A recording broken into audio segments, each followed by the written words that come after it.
2024 চনৰ বিজেপি নিৰ্বাচনী ইস্তাহাৰত এনআৰসি কোনো উল্লেখে নাই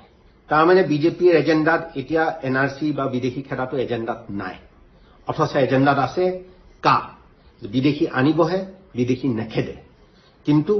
অসমৰ খিলঞ্জীয়া ৰাইজে এই অগপক সেইকাৰণে খেদিলে কিন্তু তেওঁলোকে বিদেশী সমস্যালৈ তেওঁলোকে কোনো পদক্ষেপ নললে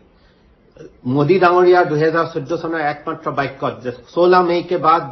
बिस्तरा बोरिया बांध के तैयार हो जाओ बांग्लादेश এটা বাক্যটো গোটেই সম্পূৰ্ণ অসমৰ ৰাইজে তেওঁলোকক সহাৰি জনায় আমি তেওঁলোকক ক্ষমতালৈ আনিলো কেন্দ্ৰটো আৰু ক্ষমতালৈ আনিলো 2016 চনত জাতি মাটি ভেটি শ্লোগানত শুদ্ধ এনআৰচিখন কৰিবলৈ তেওঁলোকে প্ৰতিশ্ৰুতি দিলে এনআৰচিখন তেওঁলোকে অৱজ্ঞা কৰিলে তেওঁলোকে অৱহেলা কৰিলে তাৰ তেওঁলোকে গুৰুত্ব দিলে তেওঁলোকে কাট কিন্তু কাট গুৰুত্ব দিয়াৰ সত্ত্বেও তেওঁলোকে 2019 চনৰ নিৰ্বাচনী ইস্তাহাৰত কিন্তু এইটো কথা উল্লেখ কৰিছিল যে আমি যে বিজেপি দলে খিলঞ্জীয়াৰ অস্তিত্ব ৰক্ষা সাংস্কৃতিকভাৱে ভাষা ক্ষেত্ৰত সকলো ক্ষেত্ৰত তেওঁলোকে সুৰক্ষিত কৰিব আৰু তেওঁলোকে যদিও এখন শুদ্ধ এনআৰসি খিলঞ্জীয়াৰ বাবে অনিবাৰ্য দুই কাৰণ প্ৰথম হৈছে যে বিদেশী আৰু স্বদেশী পৃথক কৰিব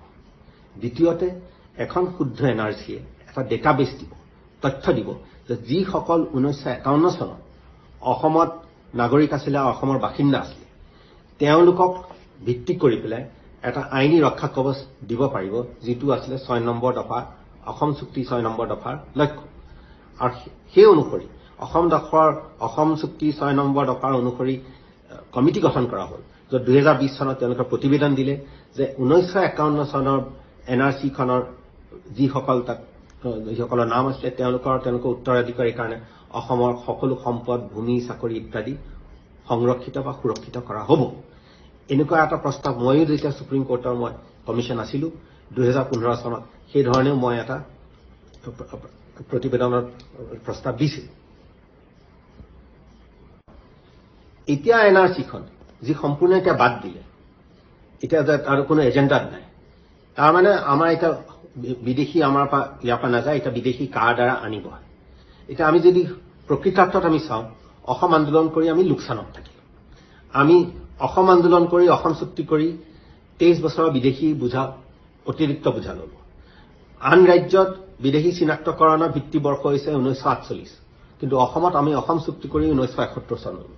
71ৰ পাছতো 80 লাখ বিদেশী আহিল যে কেন্দ্ৰীয় চৰকাৰৰ স্বয়ং তেওঁলোকৰ তথ্য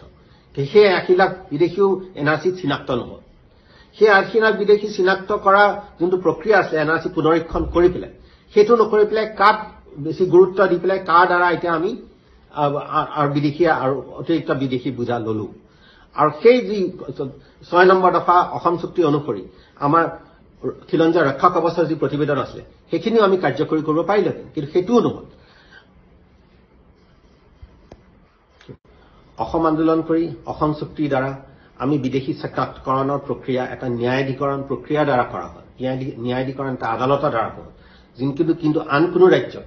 বিদেশী চিনাক্তকৰণৰ প্ৰক্ৰিয়া কেৱল এটা গোচৰ দি পেলাই আৰক্ষীৰ দ্বাৰা কৰা হয়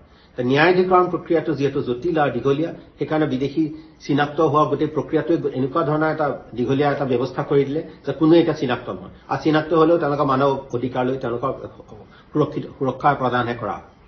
সেইকাৰণে আন্দোলন কৰি থুলমূলকে আমি লোকচানত থাকিলো আৰু শেহতীয়াভাৱে আমি বিদেশীয়ে আমি ওপৰত টপিলো ইয়াৰ গুৰিতে আছে আমাৰ নেতা আজিৰ সময়ত খিলঞ্জীয়াৰ নেতাই এই সম্পূৰ্ণ এনেকুৱা এটা ব্যৱস্থা কৰিছে আমি যদি সৰ্বানন্দ সোণোৱালক জাতীয় নায়ক কৰি পেলাই আমি মুখ্যমন্ত্ৰী পদত আমি তেওঁলোকক সংস্থাপন কৰিম কিন্তু তাৰপিছত যি শ্ৰী হিমন্ত বিশ্ব শৰ্মা আছিল তেওঁ প্ৰথম দিনৰ পৰাই তেওঁ স্পষ্ট তেওঁৰ মন্তব্য যে অসমত বিদেশী নাই অসমত জনবিস্ফোৰণ হৈছে জন্ম হাৰ বেছি কাৰণে তাৰ বেলেগৰ কাৰণে নহয় তে এনেকৈ কৰি পেলাই তেওঁ সম্পূৰ্ণ অসম আন্দোলন আৰু অসম চুক্তি তেওঁ নচ্ছাক কৰি পেলালে কিন্তু বাকীবিলাক নেতাও ইয়াৰ লগতে উজান দিলে আজি এতিয়া এনেকুৱা এটা পৰিস্থিতি হৈ গ'ল যে আমি 40 বছৰৰ যি আমি অসম আন্দোলন অসম চুক্তি কৰি পেলাই যি আমাৰ এটা মানে আমি এটা এনআৰসি প্ৰক্ৰিয়া কৰি আমি এটা সুৰক্ষিত এখন অসমৰ প্ৰতি আমি আগবাঢ়িব লাগিছিলে তাৰ এটা বিপৰীত স্থিতি হ'ল আমি অসম